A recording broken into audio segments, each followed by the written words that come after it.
दोस्तों स्वागत है आपका आपके अपने ही चैनल 100% सिलेक्शन में। दोस्तों कैसे हैं आप? आई होप आप बहुत अच्छे होंगे। दोस्तों इस वीडियो को बिल्कुल भी स्किप ना कीजिएगा। इस वीडियो में वे क्वेश्चंस को डिज़ाइन किया गया है जो सिलेक्टेड क्वेश्चन होते हैं, यानी कई बार पूछे जा चुके हैं, तो इसलिए इस वीडियो को पूरा ज़रूर देखिएगा। तो इस वीडियो की शुरुआत फटाफट अंदाज में करते हैं। आइए दोस्त पहले क्वेश्चन में इसको सॉल्व करते हैं, और बहुत छोटी वीडियो है, 4-5 क्वेश्चन में करा रहा हूँ, बहुत ज़्यादा इंपॉर्टेंट क्वेश्चन है ये, ठीक है। तो आइए दोस्त इस क्वेश्चन को करते हैं। इस क्वेश्चन में कहा गया है कि इंटीग्रेशन 1 से 2 तक इसकी लिमिट ली गई है, cos log x upon x dx। इसका मान हमसे पूछा गया है। इसको किस तरह से सॉल्व करना है? अगर हम इस log x को t मान लें तो ये cos t हो जाएगा, ठीक है। cos t और log x का जो डिफरेंशियल होता है 1 अपॉन एक्स होता है, जैसे कि आप यहाँ देख रहे हैं 1 upon x is equal to d t by d x. तो डी टी की वैल्यू निकाली, यहाँ से 1 अपॉन एक्स डी एक्स आ जाएगा, ठीक है। अब इसके अकॉर्डिंग इसको सॉल्व करना है, यानी जहाँ पर डी एक्स 1 अपॉन एक्स लिखा हुआ है, डी एक्स 1 अपॉन एक्स लिखा हुआ है, उसकी जगह डी टी लिखना है, और log x की जगह क्या लिखना है? टी लिखना है। तो 1 से लेकर 2 तक इसकी लिमिट है, cos t dt आ जाएगा, राइट। तो बिल्कुल ठीक है जी। अब यहाँ पर लिमिट के ऊपर ध्यान ये देना है कि जहाँ हमारा x इज इक्वल टू 2 है, जब हमारा x इज इक्वल टू 2 है, तो यहाँ जब हम यहाँ पर 2 रखेंगे तो t का मान यहाँ से log 2 आ जाएगा, ठीक है। जब हम x इज इक्वल टू 1 रखेंगे, यानी x इज इक्वल टू 1 रखेंगे, तो t is equal to log 1। इसके अकॉर्डिंग यहाँ पर इस x की जगह 1 रखेंगे तो log 1 का मान होता है 0, यानी इसका मान भी क्या हो जाएगा? 0 हो जाएगा t का मान। यानी लिमिट क्या हो जाएगी? लिमिट हो जाएगी इसकी 1 से लेकर 0 तक हो जाएगी, सॉरी log 2 से लेकर 0 से लेकर log 2 तक हो जाएगी। इसकी अपर लिमिट ये है, लोअर लिमिट ये है, इस बात को आप याद रखेंगे, ठीक है। तो बिल्कुल ठीक है जी। 0 से लेकर log 2 तक इसकी लिमिट आ गई cos t dt। अब हम जानते हैं कि cos t का जो इंटीग्रेशन होता है वो sin t होता है, तो sin t 0 से लेकर log 2 तक इसकी लिमिट है, ठीक है। अब जहाँ जहाँ हमारा t है तो वहाँ हम पहले अपर लिमिट को पुट करेंगे, माइनस बीच में लगा करके यहाँ पर हम लोअर लिमिट को पुट करेंगे। तो sin log 2 माइनस sin 0, इसका मान तो होता है 0, यानी खत्म। sin log 2 यही इसका आंसर है। दोस्तों यही क्वेश्चन 5 नंबर पर पूछा जाएगा, इस बात को आप याद रखेंगे, ठीक है दोस्त। तो बिल्कुल भी स्किप ना कीजिएगा। आइए नेक्स्ट क्वेश्चन की तरफ चलते हैं। प्रश्न नंबर 22, 0 से लेके 1 तक इसकी लिमिट ली गई है, ठीक है। X square upon 1 plus x की पावर 6 डी एक्स, इसका मान हमसे पूछा गया है। क्या हम इसको इस तरह लिख सकते हैं कि एक्स क्यूब की पावर 2? बिल्कुल लिख सकते हैं। तो x square upon 1 plus x cube की पावर 2, यानी एक्स की पावर 6 को हमने इस तरह लिख सकते हैं, बिल्कुल ठीक है। अगर हम एक्स स्क्वायर को टी मान लें, सॉरी अगर हम एक्स क्यूब को टी मान लें यहाँ पर, ठीक है, तो ये हो जाएगा 3x स्क्वायर डी एक्स, क्योंकि हमें एक्स स्क्वायर लेकर आना है डिफरेंशियल करने के पश्चात, ठीक है। तो 3x square d x is equal to d t, right. अब 3 उठकर यहाँ पर डी टी के नीचे जाएगा, तो यहाँ पर x square d x 1/3 d t आ जाएगा, राइट। तो बिल्कुल ठीक है जी। तो यहाँ पर हम सॉरी मैं 1/3 लिखना भूल गया हूँ, तो 1/3 यहाँ पर लिख लेंगे आप, कोई बात नहीं, आप 1/3 लिख लेंगे, ठीक है। तो 0 से लेकर 1 तक इसकी लिमिट हो जाएगी, राइट। अब हम जानते हैं कि इंटीग्रेशन 1/1 प्लस टी स्क्वायर जो होता है वो tan इनवर्स टी होता है। ये बात आपको याद होगी, ठीक है। तो tan इनवर्स टी 0 से लेकर 1 तक इसकी लिमिट है, राइट। तो बिल्कुल ठीक है जी। अब tan इनवर्स 1/3 यहाँ पर चल रहा है, ठीक है। tan इनवर्स 1 माइनस के tan इनवर्स 0, ठीक है। अब tan इनवर्स, क्या हम 1 को tan π/4 लिख सकते हैं? tan 45 का मान होता है, लिख सकते हैं सर, बिल्कुल। तो tan π/4 माइनस के 0, क्योंकि ये तो 0 हो जाएगा हमारा, tan इनवर्स से 0 0, ठीक है। अब इस tan से tan कैंसिल, π/4, यानी इसको आप π/4 इसका आंसर नहीं आएगा, इसका आंसर आ जाएगा π/7, π/12, 4×12, हाँ π/12 इसका करेक्ट आंसर हो जाएगा। इस बात को आप याद रखेंगे, ठीक है। तो बिल्कुल ठीक है जी। नेक्स्ट क्वेश्चन की तरफ चलते हैं। आई होप दोस्त ये क्वेश्चन भी आपको समझ आ गया होगा। अगर दोस्तों इस चैनल को सब्सक्राइब नहीं किया हो तो बिल्कुल सब्सक्राइब कर लीजिएगा, और अपने दोस्तों को बताइएगा कि यही वो चैनल है जिस पर टॉपिक वाइज स्टडी कराई जा रही है, फ्री ऑफ कॉस्ट, कोई पैसे नहीं ले जा रहे हैं, ठीक है। आइए दोस्त इसको क्वेश्चन को सॉल्व करते हैं। इस क्वेश्चन में क्या कहा गया है? 0 से लेके 1 तक इसकी लिमिट दी हुई है, 1/x² + 2x + 3 dx। अब यहाँ पर सबसे पहले आपको इसको फॉर्मूले के अकॉर्डिंग तोड़ना है। मतलब अगर हम x square plus 2x plus 3 को हम फॉर्मूले के अकॉर्डिंग तोड़ते हैं तो किस तरह लिखते हैं। मैंने आपको पहले बताया था कि x square plus 2x plus 3 कि जो हमारा x के पास लिखा हुआ है 2 को यहाँ लिख के और x की जगह 1/2 से उसकी मल्टीप्लाई करके उसका स्क्वायर कर देते हैं। ठीक है, अब 2 से तो 2 कैंसिल हो जाएगा, बचेगा 1 यानी 1 का स्क्वायर। राइट, अब यहाँ पर आइए इधर दोबारा से एक्स स्क्वायर जो हमने अभी निकाला है तो उसको एक्स स्क्वायर के तुरंत बाद लिखते हैं यानी 1 का स्क्वायर। अब ये इसके बाद वाली जो सारी संख्या है वो लिख लेनी है प्लस 2x प्लस 3। अब जितना हमने इसमें प्लस किया है उतना हम माइनस भी करेंगे, इस बात को भी आप याद रखेंगे। ठीक है, अब यहाँ देखिए दोस्त एक्स स्क्वायर प्लस 1 का स्क्वायर प्लस 2ab, क्या यहाँ से यहाँ तक ये एक्स प्लस 1 का होल स्क्वायर नहीं बन गया। अरे सर बिल्कुल बन गया है। तो यहाँ पर एक्स प्लस 1 का होल स्क्वायर प्लस, अब प्लस के 3 और माइनस के 1 प्लस के 2 होता है ना, और स्क्वायर करने के लिए हम √2 का होल स्क्वायर लिख सकते हैं। अब ये एक्स स्क्वायर प्लस ए स्क्वायर की फॉर्म में टूट चुका है, बन चुका है। ठीक है, अब इंटीग्रेशन 0 से 1 तक इसकी लिमिट है 1/x स्क्वायर प्लस ए स्क्वायर dx। ठीक है, बिल्कुल ठीक है जी। अब हम जानते हैं कि 1/x स्क्वायर प्लस ए स्क्वायर जो होता है वो 1/a tan इनवर्स x/a होता है। इस बात को आप याद रखेंगे। आई होप दोस्त ये फॉर्मूला आपको याद होगा। ठीक है, तो 1/a मतलब a हमने इसको माना, x हमने इस पूरे को माना, तो एक्स स्क्वायर प्लस ए स्क्वायर 1/a मतलब 1/√2। ठीक, tan इनवर्स x/a, x क्या है हमारा x प्लस 1 है तो x प्लस 1 आ जाएगा अपॉन √2 और 0 से लेकर इसकी 1 तक लिमिट हो जाएगी। ठीक है, इस बात को आप याद रखेंगे। अब 1/√2 तो बाहर रखा हमने, जहाँ जहाँ हमारा x है वहाँ वहाँ हम पहले 1 रखेंगे, तो tan इनवर्स 2/√2 माइनस के tan इनवर्स, जैसे ही हम यहाँ पर 0 रखेंगे, माइनस बीच में लगाते हैं ना और बाद में लोअर लिमिट पुट करते हैं, तो यहाँ पर 0 लिखेंगे तो 0 तो हमारा खत्म हो जाएगा यानी कैंसिल, बचेगा 1/√2, ये वाला 1/√2, तो tan इनवर्स 1/√2। राइट, तो बिल्कुल राइट जी। तो 1/√2, अब इस 2 को हम लिख सकते हैं, इस 2 को हम लिख सकते हैं √2 इंटू √2, इस √2 से एक √2 कैंसिल, बचेगा √2, तो tan इनवर्स √2 माइनस के tan इनवर्स 1/√2, यही इसका आंसर है। आई होप दोस्त ये क्वेश्चन भी आपको समझ आ गया होगा। नेक्स्ट क्वेश्चन की तरफ चलते हैं। इस क्वेश्चन में क्या कहा गया है, 0 से लेकर 1 तक इसकी लिमिट दी हुई है 2x/1 प्लस x की पावर 4 dx। ठीक है, इस x की पावर 4 को हम अगर x स्क्वायर का होल स्क्वायर करें, क्या कुछ इसमें गड़बड़ हो जाएगी। अरे सर नहीं होगी, बिल्कुल लिख सकते हैं। तो इस 2 को हमने बाहर लिखा पहले। ठीक है, 0 से 1 तक लिमिट इंटीग्रेशन में, अब x/1 प्लस एक्स स्क्वायर का होल स्क्वायर dx। ठीक है, अगर हम इस एक्स स्क्वायर को t मान लिया तो इसका डिफरेंशियल करेंगे तो 2x dx is equal to dt, ये वाला 2 उठ के 1 dt के नीचे आ जाएगा अपॉन में, यानी x dx 1/2 dt। राइट, बिल्कुल राइट जी। अब यहाँ देखिएगा x dx की जगह हमें 1/2 dt लिखना है। ठीक है, जैसे ही 1/2 dt लिखेंगे यानी 1/2 जा जाएगा, यहाँ पर ये बाहर आकर के इधर आ जाएगा, बाहर निकालेंगे। ठीक है, तो 2 से 2 कैंसिल हो जाएगा।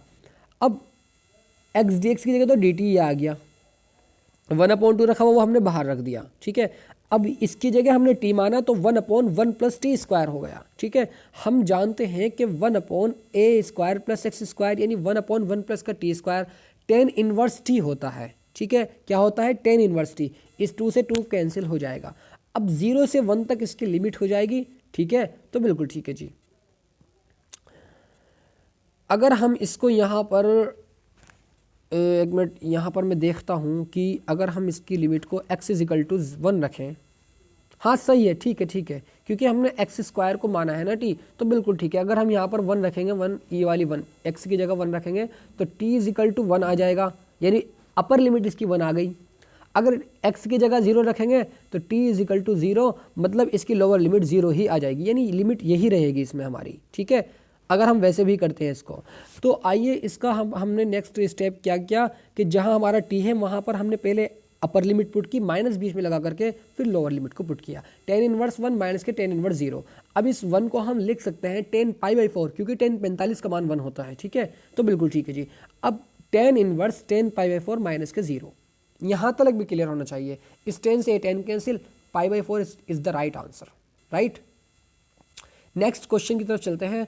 दोस्तों इस चैनल को सब्सक्राइब कर लीजिएगा, और जिसने मेरी पहली वीडियोस को नहीं देखा है उसको भी देख लीजिएगा। फर्स्ट सेमेस्टर की वीडियो को सारी मैथ को मैंने कवर करा दिया है, उसको भी देख लीजिएगा, क्योंकि आगे पीछे पेपर होने वाले हैं, बहुत ज़्यादा प्रॉब्लम हो जाएगी, दिमाग की दही बन जाएगी अगर आप तैयारी नहीं की तो, ठीक है। मैं सही बता रहा हूँ आपसे। अब यहाँ पर देखिए दोस्त, 0 से लेकर 1 तक इसकी लिमिट है x sine inverse x upon 1 minus √1 minus x square dx, ठीक है। अगर हम इस साइन इनवर्स x को t मान लें तो इसका डिफरेंशियल क्या होता है, 1/√1 माइनस एक्स स्क्वायर होता है, जैसे कि आप देख रहे हैं 1/1 minus x square dx is equal to dt, ठीक है। तो बिल्कुल ठीक है जी। अब यहाँ पर इस x का मान निकालें हम, इस x का मान यहाँ पर निकालें तो साइन इनवर्स उधर को जाकर के साइन हो जाएगा, साइन t हो जाएगा, ठीक है। इस t के पास आ जाएगा, t इसका कोण बन जाएगा, तो x is equal to sine t, right, बिल्कुल राइट जी। अब यहाँ पर ध्यान ये रखना है कि जहाँ हमारा 1/√1 माइनस एक्स स्क्वायर dx है, 1/√1 माइनस एक्स स्क्वायर dx है, वहाँ पर हमें dt लिखना है। ये आ गया dt। बचा हमारा x और sine inverse x। Sine inverse x की जगह तो हमें t लिखना है, तो हमने यहाँ पर t लिख दिया। x तो अपनी ही जगह, x को अपनी ही जगह लिखा इंटू dt। अब x की जगह हमें साइन t लिखना है, तो इंटीग्रेशन तो चलता ही रहेगा, sine t into t into d t. यहाँ तक भी आपको क्लियर होना चाहिए, ठीक है। अब दोस्त आईलेट के अकॉर्डिंग अगर इसको हम देखें, आईलेट तो ट्रिग्नोमेट्रिक फंक्शन जो है वो हमारा एल्जेब्रिक फंक्शन से बाद में आ रहा है। क्या हम इसको बाद में नहीं रखेंगे ट्रिग्नोमेट्रिक फंक्शन को? सर बिल्कुल रखेंगे। तो हमने इसको बाद में रखा, ट्रिग्नोमेट्रिक फंक्शन को, एल्जेब्रिक फंक्शन को हमने पहले रखा। ये इसका नेम होता है इंटीग्रेशन का, राइट। तो बिल्कुल ठीक है जी। अब इसको u और इसको v मान करके इसको सॉल्व करेंगे, और लिमिट को अभी नहीं लगाएंगे, भूल जाएंगे, लिमिट को बाद में लगाना है जब हमारा इंटीग्रेशन हो जाएगा।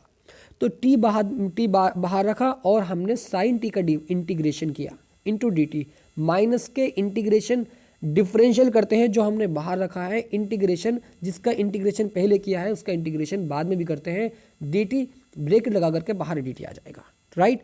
अब साइन टी का जो इंटीग्रेशन होता है वो माइनस कोस टी होता है, माइनस बाहर आ जाएगा तो minus T cos t, right, minus integration ये वाला इंटीग्रेशन, राइट। अब इसका जो डिफरेंशियल होता है d by d t into t 1 होता है, और इसका इंटीग्रेशन होता है साइन टी का माइनस कोस टी, तो minus cos t d t आ जाएगा बाहर वाला ये, ठीक है। इस बात को भी आप याद रखेंगे। अब माइनस के टी कोस टी, अब ये वाला माइनस बाहर आकर के इसको प्लस कर देगा, जैसे कि आप देख रहे हैं इंटीग्रेशन कोस टी डी टी, राइट। अब माइनस टी कोस टी, क्या कोस टी का इंटीग्रेशन साइन टी नहीं होता?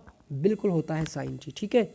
साइन टी माइनस के टी कोस टी, 0 से लेके π/2 तक इसकी लिमिट आ गई। अब सर ज़रा यहाँ पर एक्सप्लेन कर दीजिए कि 0 से लेके π/2 तक कैसे आ गई? अरे सर हम तो अब इस लिमिट को चेंज करने में महारत हासिल कर चुके हैं, अब तो हमें आप बताने की ज़रूरत नहीं है, लेकिन मैं फिर भी बता देता हूँ किस तरह से आई है। यहाँ अगर हम x इज इक्वल टू, यहाँ देखिएगा दोस्त, अगर हम x इज इक्वल टू 1 रखें और यहाँ देखिएगा, सॉरी इसको थोड़ा सा जूम करके मैं आपको एक्सप्लेन करता हूँ, ठीक है। अगर साइन इनवर्स 1, इसको अपर लिमिट 1 है इसकी, तो अगर 1 रखे इज इक्वल टू टी, और साइन इनवर्स 1 को हम लिख सकते हैं साइन π/2, क्योंकि साइन 90 का मान होता है इज इक्वल टू टी। इस साइन से ये साइन कैंसिल, तो टी का मान आ गया हमारा π/2, ठीक है। और दूसरी जो लोअर लिमिट है इसकी 0 है, कि अगर हम sine inverse 0 is equal to t, तो साइन 0 का मान तो 0 ही होता है, तो t is equal to 0। I hope आपको समझ आ गया होगा, लोअर लिमिट 0 है और अपर लिमिट π/2 है, ठीक है। तो बिल्कुल ठीक है जी। हम कहाँ पर थे, आइए उसकी तरफ हम चलते हैं। तो हम यहाँ पर आ गए थे, हमने यहाँ पर इसकी लिमिट को पुट किया, लिमिट लगा दी थी 0 से π/2 तक। ठीक है, अब साइन टी, साइन मतलब जहाँ जहाँ टी है वहाँ वहाँ हम π/2 को यानी अपर लिमिट पहले पुट करते हैं, माइनस बीच में लगाएंगे और बाद में हम उसको पुट करेंगे। राइट, तो बिल्कुल राइट जी। तो साइन π/2 ये वाला माइनस बीच में, अभी हम इसमें एक दफ़े पूरे फंक्शन में π/2 को अप्लाई कर रहे हैं, π/2 की लिमिट को पुट कर रहे हैं। तो जहाँ जहाँ टी वहाँ वहाँ हमने π/2 cos π/2 और माइनस, जैसे ही हम माइनस बीच में लगा करके इस पूरी समीकरण में 0 को पुट करेंगे तो साइन 0 0, माइनस बीच में लगा हुआ है तो 0 यहाँ रखेंगे, 0 इसको भी 0 कर देगा, यानी ये पूरा फंक्शन हमारा 0 हो जाएगा। इस बात को आप याद रखेंगे। ठीक है, तो बिल्कुल ठीक है जी। अब यहाँ पर देखिए साइन π/2 मतलब साइन 90 का मान 1 होता है, जैसे कि आप देख रहे हैं। माइनस बीच में लगा करके π/2 अपनी ही जगह, कोस 90 का मान 0 होता है, जैसे कि आप देख रहे हैं। अब ये तो हमारा पूरा खत्म हो जाएगा, बचेगा हमारा 1, तो इजिकल टू 1 इसका करेक्ट आंसर हो जाएगा। आई होप दोस्त ये क्वेश्चन आपको बहुत अच्छे से समझ आ गया होगा। नेक्स्ट क्वेश्चन की तरफ चलते हैं, और ये लास्ट क्वेश्चन इस वीडियो का लास्ट क्वेश्चन है, बहुत ज़्यादा इंपॉर्टेंट है, कई बार पूछे भी जा चुके हैं। इसीलिए आप दोस्त एक दफ़े सारे क्वेश्चंस को, जितने भी क्वेश्चन मैं करा रहा हूँ उन सारे क्वेश्चन को अपनी नोटबुक में नोट करते चलिएगा, ताकि आपकी प्रैक्टिस भी हो जाए। और मैं PDF तो सेंड कर ही रहा हूँ टेलीग्राम पर, वहाँ से आप अपने नोट्स तुम्हारे सिक्योर रहेंगे, कोई दिक्कत परेशानी नहीं होगी। अगर आपके नोट्स नहीं बनाते हो तो आप वहाँ से भी पढ़ सकते हो, कोई परेशानी नहीं होगी। ठीक है, अब इस प्रश्न में कहा गया है कि इंटीग्रेशन 0 से π/2 तक लिमिट दी हुई है, रूट साइन फाई कोस की पावर 5 डी फाई, इसका मान हमसे पूछा गया है। अरे सर ये क्वेश्चन तो अगर क्वेश्चन पेपर में आ गया तो ये तो हमारा सर घुमा के रख देगा। अरे नहीं भाई नहीं, जब तक मैं हूँ तो किस चीज़ की प्रॉब्लम है आपको मैं बता तो रहा हूँ किस तरह से सॉल्व करना है। आइए सॉल्व करते हैं कि अगर हम इसको 0 से π/2 तक लिमिट ऐसी ही चलती रहेगी, रूट साइन फाई, अगर इस कोस फाई को हम, कोस की पावर 5 फाई को हम तोड़ लें तो कोस की power 4 phi into cos phi d phi हो जाएगा। राइट, बिल्कुल राइट जी। Integration root phi sine phi, अगर हम इस कोस की पावर 4 फाई को कोस स्क्वायर फाई का होल स्क्वायर करें तो बिल्कुल कर सकते हैं, cos phi d phi. Right, बिल्कुल राइट जी। अब बस हमें क्या काम करना है, जब हम यहाँ तक इस मोड़ तक पहुँचे तो अब हमें, अगर हम यहाँ पर मान लें कि साइन फाई को अगर हम टी मान लें तो sine phi is equal to t, इसका डिफरेंशियल करेंगे तो कोस फाई हो जाएगा, d phi is equal to d t. Right, क्योंकि साइन फाई का डिफरेंशियल कोस फाई होता है और कोस फाई का डिफरेंशियल माइनस साइन फाई होता है, इंटीग्रेशन के ठीक उल्टा होता है। इस बात को भी आप हमेशा याद रखेंगे। ठीक है, बहुत ज़्यादा काम आने वाली चीज़ है ये।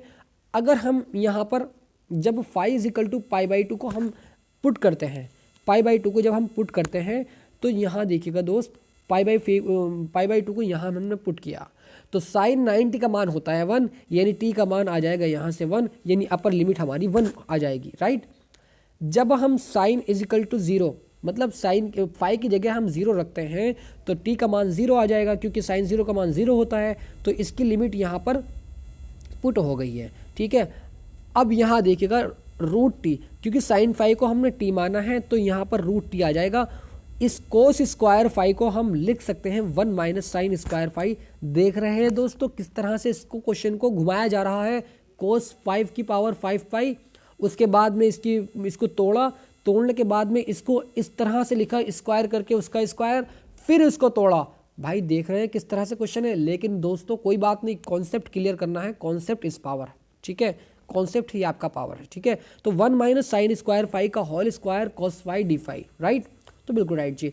अब यहाँ पर दोस्त देखिएगा रूट टी, अब साइन फाई को तो हमने टी मान रखा है ना, तो साइन फाई का होल स्क्वायर, यानी इसको हम साइन फाई का इस तरह से साइन फाई का होल स्क्वायर लिख सकते हैं, और उसका भी होल स्क्वायर है यो, तो इसको तो हमने टी मान रखा है, तो क्या हो जाएगा, ये टी स्क्वायर हो जाएगा। तो आप देख रहे हैं 1 माइनस टी स्क्वायर का होल स्क्वायर आ गया। Right, into d T. अब कोस फाई डी फाई, जैसे कि आप यहाँ पर देख रहे हैं कि cos phi d phi is equal to d t, cos phi d phi की जगह हमने डी टी पुट कर दिया, डी टी रख दिया। राइट, अब दोस्त यहाँ देखिएगा रूट टी अब a प्लस बी के फॉर्मूले से इसको खोल देना है, यानी a square plus b square, t square का स्क्वायर करेंगे तो टी की पावर 4 माइनस 2ab यानी 2t square into d t, right. अब जैसे ही हम इसकी मल्टीप्लाई अंदर फंक्शन में करते हैं तो रूट टी प्लस के root t t to the power 4 minus के 2 root t into t to the power 2 into d t, right. तो बिल्कुल राइट जी। अब यहाँ पर देखिएगा दोस्त, टी की पावर 1/2 प्लस के टी की पावर 4 प्लस 1/2 माइनस के 2 टी की power 2 plus 1/2 into d t, right. बिल्कुल ठीक है जी। तो इंटीग्रेशन टी की पावर 1/2 प्लस टी की पावर 9/2 माइनस के 2 टी की power 5/2 into d t, right. बिल्कुल राइट जी। अब यहाँ पर देखिएगा दोस्त कि टी की पावर 1/2 और टी की पावर 9/2 हम इसका इंटीग्रेशन कर रहे हैं। तो ये तो देखिएगा यहाँ पर टी की पावर 1/2 का हम जब हमने इंटीग्रेशन किया तो 1/2 प्लस 1 बाई 1/2 प्लस 1, क्योंकि हम इंटीग्रेशन कर रहे हैं और इंटीग्रेशन का नेम यही होता है कि x की power n plus 1 by n plus 1, right. Plus बीच में लगा करके जब हम इसका इंटीग्रेशन करते हैं तो 9/2 plus 1 by 9/2 plus 1, right. Minus बीच में लगा हुआ है 2t 5/2 प्लस 1 बाई 5/2 प्लस 1, 1 से लेकर 0 तक इसकी लिमिट है। ये बात आपको याद होनी चाहिए, ठीक है। तो बिल्कुल ठीक है जी, 1 से लेकर 0 तक इसकी लिमिट है। एक दफ़े ज़रा मैं देखता हूँ 1 से लेकर 0 तक ही है क्या, π/2 की जगह हमने वो रखा, ठीक है 91, नहीं यार 1 से लेके भाई 1 है ना, हाँ 0 से लेके 1 तक इसकी लिमिट है ना, 0 से लेके इसकी 1 तक लिमिट है, सॉरी ये गलती हो गई, 0 से लेके 1 तक इसकी लिमिट है, राइट। बिल्कुल राइट। अब जैसे ही हम इसको सॉल्व करते हैं इस वाले फंक्शन को, तो t की पावर 2 कम 2 3 यानी 3/2, तो ये भी 3/2 आ जाएगा, 3/2 तो 2 चला जाएगा हमारा ऊपर यानी 2/3 आ जाएगा, ये रहा। t की पावर 3/2 प्लस के इसी प्रकार दोस्तों ये वाला भी 2 कम 2 9 9/11 और 11 चला जाएगा ऊपर यानी 2/11 हो जाएगा। t की पावर 11/2 माइनस के 2 इंटू टी की 2/7 टी की पावर 7/2 और सॉरी 0 से लेके 1 तक इसकी लिमिट है, राइट। अब 2 की पावर 3 इंटू 1 प्लस के, क्योंकि हम t की जगह t की पावर 3/2 की जगह 1 रख रहे हैं, 1 को पुट कर रहे हैं, अपर लिमिट को पुट कर रहे हैं, ठीक है। तो 1 आ जाएगा प्लस के 2/11 इंटू 1 माइनस के 4/7 इंटू 1 माइनस के 0, क्योंकि जब हम इस पूरी समीकरण में t की जगह 0 रखेंगे तो ये भी 0 कर देगा, ये भी 0 कर देगा, ये भी 0 कर देगा, पूरा 0 हो जाएगा, लिखने की कोई ज़रूरत नहीं है उसको, ठीक है। तो बिल्कुल ठीक है जी। जब हम इस पूरे को सॉल्व करते हैं, इसका एलसीएम लेकर के बटे का जोड़ का घटा करके तो 64/231 आ जाएगा, यही इसका आंसर है। आई होप दोस्त ये सारे कॉन्सेप्ट आपको समझ आ गए होंगे। अगर आपने ये क्वेश्चन सॉल्व कर लिए, सारे क्वेश्चन अच्छे से समझ लिए, कॉन्सेप्ट समझ लिया इनका, डेफिनेटली आप अपने एग्जाम में इस तरह का प्रश्न देखने को मिलेगा तो बहुत अच्छा प्रदर्शन कर जाएंगे उस क्वेश्चन में, ठीक है। तो दोस्त बिल्कुल भी इस वीडियो को स्किप ना कीजिएगा, पूरा सही तरीके से देख लीजिएगा और मिलते हैं नेक्स्ट वीडियो में। और अगर कोई आपको दिक्कत या कहीं भी डाउट लगता हो तो 9997574396 पर कॉल करके मैं आपके लिए हमेशा हाजिर हूँ, ठीक है। तो दोस्त मिलते हैं नेक्स्ट वीडियो में। God bless you, love you and take care.